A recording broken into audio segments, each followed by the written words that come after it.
આપે જોયું હશે કે જે રીતે આમ આદમી પાર્ટી અત્યારે ગુજરાતમાં લોકપ્રિય બની છે, આમ આદમી પાર્ટીનું વધતું કદ વધી રહ્યું છે, આમ આદમી પાર્ટીના જે નેતાઓ છે, આગેવાનો છે, એની સાથે લોકો જોડાઈ રહ્યા છે, લોકો એમને સાંભળવા આવે છે.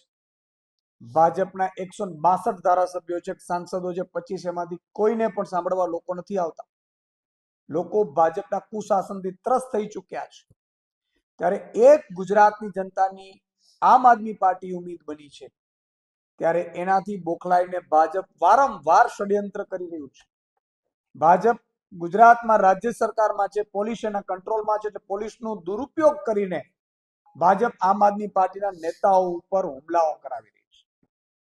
તમે જુઓ કે પહેલા જામનગરમાં ગોપાલભાઈ ઉપર હુમલો થયો, આ પહેલા પણ અમારે છેત્રભાઈ ઉપર પણ હુમલા થયા, જેલમાં નાખવામાં આવ્યા. ગતરોજ અમારા ઓબીસી વિંગના પ્રદેશ અધ્યક્ષ પિયુષ પરમારની આગેવાનીમાં તે 1500 જેટલા ભાજપના અદના કાર્યકર્તાઓ અને નેતાઓ જ્યારે ગોપાલભાઈ ઇટાલિયાના હસ્તે જોડાયા, ત્યારે આ ભાજપ જેનો નેતાને કોઈ સાંભળવા નથી આવતું, ભાજપના નેતાઓને, જે ભાજપના નેતાઓ કોઈ લોકપ્રિય નથી, માત્ર ને માત્ર નરેન્દ્ર મોદીના નામ ઉપર બસી ગયા છે સરકારમાં, એ લોકોએ કેટલી નિમ્ન કક્ષાની રાજનીતિ કરી. એમણે એક યુવાને જે વિડીયો બહાર પાડ્યો છે અને એમણે જે કબૂલ્યું છે એ પ્રમાણે કેટલાક લોકો 50,000 રૂપિયો કે 25,000 રૂપિયો આપીને ગોપાલભાઈ ઉપર જૂતું ફેંકવાનું એમના કહી રહ્યા છે. એ યુવાને સ્વયંભૂ કહ્યું છે.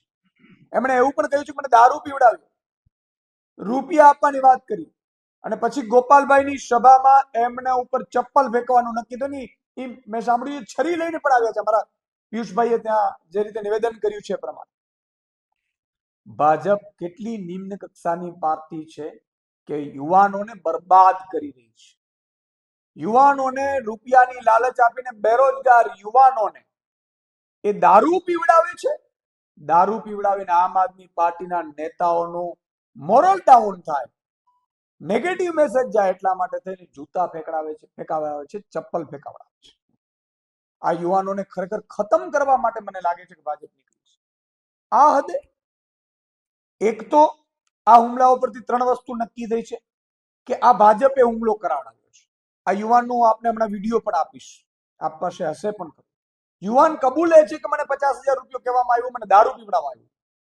દારૂ પીવડાવવામાં આવ્યું એવું યુવાન કહે છે, પછી પોલીસ એને પકડીને લઈ જાય છે તો દારૂની વાસ નથી આવતી. ઈશુદાન ગઢવી જિંદગીમાં દારૂ નતો પીતો તો એફએસએલ માંથી પાછા રિપોર્ટ આવી જાય છે પોઝિટિવ. જ્યારે આ યુવાનને દારૂ પીધેલો છે તો એ પોલીસ પકડતા નથી. એનો અર્થ એ થયો કે ભાજપના નેતાઓ અને પોલીસે મિલીભગત થઈ અને ત્યાં ગોપાલભાઈ ઉપર હુમલો કર્યો છે. આજે ગોપાલભાઈ ઉપર મેં તો સાંભળ્યું છે જાન લેવા હુમલો કરવાનો પ્રયાસ હતો, છરીઓ લઈને આવ્યા. શું એક પટેલનો દીકરો, પાટીદાર સમાજનો એક યુવાન ગુજરાતમાં શું વિસાવદર જીત્યો અને ગુજરાતની જનતાનો અવાજ બને છે? એટલું બધું ભાજપને ખટકી રહ્યું છે? ભાજપ આટલું બધું પાટીદારોથી નફરત કરે છે? ભાજપ આ શું કરી રહી છે? આ પહેલા પણ કેશુબાપાના હાલ ભાજપે કેવા કર્યા હતા? આ પહેલા એની પહેલા કેટલા એવા નેતાઓ છે કે જેમણે એની કારકિર્દીઓ ભાજપે ખતમ કરી છે પાટીદાર આગેવાનોની. ફરીથી ગોપાલભાઈ જે પાટીદાર યુવાન છે, પાટીદારોમાં અત્યારે લોકપ્રિય બન્યા છે, ત્યારે પાટીદાર યુવાન ઉપર જાન લેવા હુમલો કરવાનું ષડયંત્ર ભાજપના રાજમાં થયું છે. માનનીય મુખ્યમંત્રી અને ગૃહમંત્રીએ કાં તો સ્વીકારવું પડે કે એમણે હુમલો કરાવડાવ્યો છે, કાં તો એ સ્વીકારવું પડે કે એમને સરકાર ચલાવતા આવડતી નથી અને કાયદો વ્યવસ્થા ચલાવતા આવડતું નથી. બે વસ્તુ સાબિત થાય છે. અને આ જે રીતે અત્યારે આ આપણે હું દેખાવી રહ્યો છું, આપ જુઓ. ગોંડુરી રામજીભાઈ ભકાભાઈ, એનો છોકરો મિત ને બીજા એક ભાઈ હતા, એનું નામ છે ભરતભાઈ, ને એક બીજા વ્યક્તિ હતા. એ કે હું સાહેબ છે ને મિનિસ્ટર છે, એ કે તમારે આ કે કામ કરવાનું છે ભાઈ, કે તમારે કે એને જૂતું મારવાનું છે, કે આવું કામ કરવાનું છે, તમને પૈસા મળશે આ રીતના, કચ્ચા મળે પણ એ કે હું તમને અડધા કરાવી દઈએ એમ કંઈક કહેતા હતા. એ રીતના મને આ રીતના ઓફર ફેંકીને મને કરાવ્યું. આગળ પૂરા નામ બોલ બધાને. ને મિત નામ છે, એક ભંડુરીનો મિત કરીને છે, રામજીભાઈનો છોકરો પક્કાભાઈનો મિત, ને એક બીજા બાપભાઈ આ ઓલા રાજુભાઈ કરીને 4 વ્હીલ વાળા ભાઈ, ને એક બીજા ભાઈ હતા એને મારું નામ પોલીસમાં કોણ હતો એ? ને એક કોક ભાઈ હતો ડ્રાઈવર કરીને, એ કે હું પોલીસમાં છે ને આમ છે ને તેમ છે, એ કે તમે એ કે કંઈ વાળ વાંકો ના થવા દો, એ કે તમે એ કે આ વસ્તુ કરજો, એ કે જરૂર. ને મને માણાવદર ખાસ ગાડી તેડવા આવી હતી 4 વ્હીલ, હું પ્રોગ્રામ કરું છું, વગાડવાનું કરું છું, માણાવદર વગાડવા વહી ગયો તો મને ત્યાંથી તેડી ગયા ને જબરજસ્તી દારૂ ખાઈને આવું કહી બગાડવાનું કરે કે આ બગાડવાનું કરે કોકને? એ રીતના મને લઈ ગયા હતા આ રીતના. માળિયા મને રાતે પોલીસ સ્ટેશને લઈ ગયા હતા, એ લોકો મને તેડવા આવ્યા. માળિયા ગોપાલભાઈ માથે મેં ચંપલનો ઘા કર્યો જૂતાનો, એ બધી મને કરાવનારા આ બધા નામ દીધા એ પોતે છે મિતભાઈ તે કરીને. પીધો તો કેટલો, તને પાયો તો કેટલો? મને ઓલું અડધું ચપલું દીધું હતું, મને કે આ પી જાવ કે, ને પછી કે હાલો તમે કે ધરાડ બેહાડી દીધો મને પીવડાવીને, ને આ રીતના મને કામ કરાવ્યું એને. તમે વિચાર કરો, આ બેરોજગાર યુવાન જે વગાડવાનું કામ કરે છે એને 4 વ્હીલ લઈને આ લોકો લઈ આવે છે. આ યુવાન પોતે સ્વીકારે છે સામાજિક આગેવાનો પાસે, અને એમને દારૂ પીવડાવે છે, રૂપિયાની લાલચ આપે છે. ભાજપને હું કહેવા માંગુ છું કે અમે શું ગુનો કર્યો છે? ગુજરાતની જનતા માટે અવાજ ઉઠાવીએ છીએ, ગુજરાતની જનતા માટે લડીએ છીએ, ગુજરાતની જનતા માટે અમારી કારકિર્દીઓ છોડીને પ્રજા માટે લડવા આવ્યા છે. તમે વર્ષોથી કુશાસન કરી રહ્યા છો. અત્યારે બેરોજગાર યુવાનો પરેશાન છે, ખેડૂતો પરેશાન છે, તમને ગામમાં કોઈ ખેડૂત ઘૂસવા નથી દેતો, ટેકાના ભાવ નથી મળી રહ્યા, ટેકાના ભાવે પણ તમે ગડબડો કરો છો, તમે ખાતર નથી મળી રહ્યા, એમાં પણ નેનો ભટકાવો છો, બેરોજગાર યુવાનોને તમે પેપર ફોડો છો, નોકરી નથી આપતા સરકારી. ચારે બાજુથી તમને જ્યારે તિરસ્કાર મળી રહ્યું છે, ત્યારે આમ આદમી પાર્ટી ગુજરાતની જનતાની ઉમ્મીદ બની છે, ત્યારે અમારા ઉપર હુમલાઓ કરવા, અમારા નેતાઓને દબાવવા, ડરાવવા, હતાશ કરવા, એની હત્યા કરવાના તમે પ્રયાસ કરો છો. આટલી હદે ગંદી રાજનીતિ કરો છો. રાજનીતિ ખેલદિલીથી થતી હોય છે, વિપક્ષને પણ એટલો જ અધિકાર હોય છે. ત્યારે આજે હું માંગ કરું છું કે આ તપાસમાં ઊંડાણપૂર્વક જો તપાસ, આ બેરોજગાર યુવાનો છે, આ નાના યુવાનો છે, આને અમે ગુનેગાર નથી માનતા. આ નાના યુવાનોને ભાજપે દુરુપયોગ કર્યો છે, એને દારૂ પીવડાવ્યો, રૂપિયો આપ્યો. અને તમને હું બીજો એક ફોટો પણ બતાવું કે જે આ મિતનું નામ લે છે. આ મિત અને આ બે યુવાનો અહીંયા આગળ બેઠા છે, આપણે ફોટો પણ આપવામાં આવશે. આ જ મિત છે યુવાન, અને એ આજે સબીર કરીને જે યુવાને ચપ્પલ ફેંક્યું અને કબૂલ્યું છે એ આ ભાઈ છે. આ બંને ત્યાં બેઠા હતા. આખું ષડયંત્ર કરવામાં આવ્યું છે. આટલું ષડયંત્ર કરવાની શું જરૂર છે ભાઈ? અમે રાજનીતિમાં એટલા માટે આવ્યા છીએ કે પ્રજાનું કામ કરી શકીએ. તમે 15-20 કામ કરો, અમે રાજનીતિમાંથી સંન્યાસ લઈ લેશું, અમને મારવાની જરૂર નથી, અમારા ઉપર હુમલા કરાવવાની જરૂર નથી. આજે ગુજરાતની જનતા આમ આદમી પાર્ટીમાં એટલા માટે આખી જનતા જોડાઈ રહી છે. હું મુખ્યમંત્રી, ગૃહમંત્રી પાસે વિનંતી કરું છું કે આની નિષ્પક્ષ તપાસ કરો. તમે લોકો યા તો ગાંધીનગરથી આદેશ આપ્યા હશે, જો નહીં આપ્યા હોય તો અહીંથી લોકલ ભાજપના નેતાઓએ આદેશ આપ્યા હશે, તો એ જ ભાજપના નેતાઓ વિરુદ્ધ તમે FIR કરો, એની ધરપકડ કરો અને એને પાર્ટીમાંથી સસ્પેન્ડ કરો. જો તમે એમ કહેતા હો કે કાનૂન કાયદાનું કામ કરતો હતો, પણ જો કાયદો માત્ર ને માત્ર ભાજપ દુરુપયોગ કરી અને વિપક્ષને ડરાવવાનો, ધમકાવવાનો, એના ઉપર હુમલાઓ કરવાનો, એની હત્યા કરવાનો ષડયંત્ર કરતો હોય તો એ કાયદો નથી.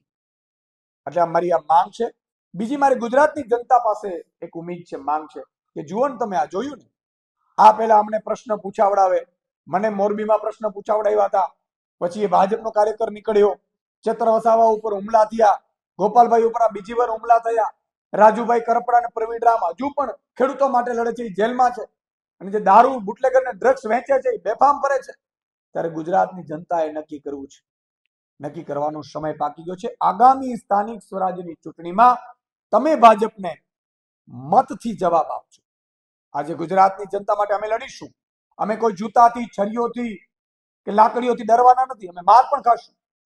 ગોપાલભાઈ છે, બીજા તમામ નેતાઓ છે, તમારા માટે લડે છે. પણ તમારે નક્કી કરવાનો છે, ગુજરાતની જનતાએ, કે હવે ભાજપને મતથી જવાબ આપવાનો સમય પાકી ગયો છે. અમે એ જ કહીએ છીએ કે 25,000 કે 50,000 ની વાત થઈ, 4 વ્હીલ થી લેવા ગયા યુવાનને. આ યુવાન પોતે કબૂલે છે કે મને આવું કહેવામાં આવ્યું, અને એ યુવાન કહે છે કે મેં દારૂ પણ પીધેલો છે. દારૂ ક્યાંથી આવ્યો છે? કારણ કે ગુજરાતમાં દારૂ લાવવો હોય ભાજપ સિવાય કોઈ લાવી ન શકે. વિપક્ષને તો ભાઈ એમને મેં અંદર કરી દે. તો ભાજપે દારૂ લાવ્યા હશે, આમાં પોલીસ મિત્રનું નામ બોલે છે. એટલે કોઈ મોટા નેતાએ કોકને સૂચના આપી છે અધિકારીને, એને પોલીસને પણ મોકલ્યો છે આ યુવાનને હિંમત મળે એટલે કે તું ડરતો નહીં, તને કાંઈ નહીં થાય. નહીં તો એને એવું તો ભાઈ પ્રજા કદાચ ડીબી નાખે તો. તમે જુઓ ત્યાં પણ પ્રજાએ ડીબી નાખ્યા હતા યુવાનને. એટલે આ યુવાનને દારૂ પીધો એની તપાસ નથી થઈ, એને પૂછપરછ નથી થઈ. અને હજુ પણ મને શંકા છે કે ભાજપ આ યુવાનને ઉપાડી લેવડાવી દેશે, ફરીથી કોઈ નિવેદનો વિરોધમાં કરાવડાવશે અને આમ આદમી પાર્ટીને બદનામ કરવાની કોશિશ હજુ પણ કરશે. મને પૂરી શંકા છે, યોગ્ય તપાસ નહીં કરે. આજ રાજકોટના મીડિયા સામે મેં પેલી સીટની રચના થઈ હતી ટીઆરબી ઝોનમાં, મેં પહેલા પણ કીધું હતું, અને તમામ સીટોને મેં ખુલ્લી પાડી હતી. સીટોની રચના થઈ, શું થયું? આજે એ જ સીટની રચના આજ રાજકોટના મીડિયાએ આટલા મહિનાઓ પછી જોઈ લીધું. ચમરબંધી ને ચોરીશું, કોઈ ચમરબંધીને પકડ્યું નથી. તમામ અધિકારીઓ ખુલ્લા ફરજ સીટ ઢાંકવાનું કામ કર્યું છે.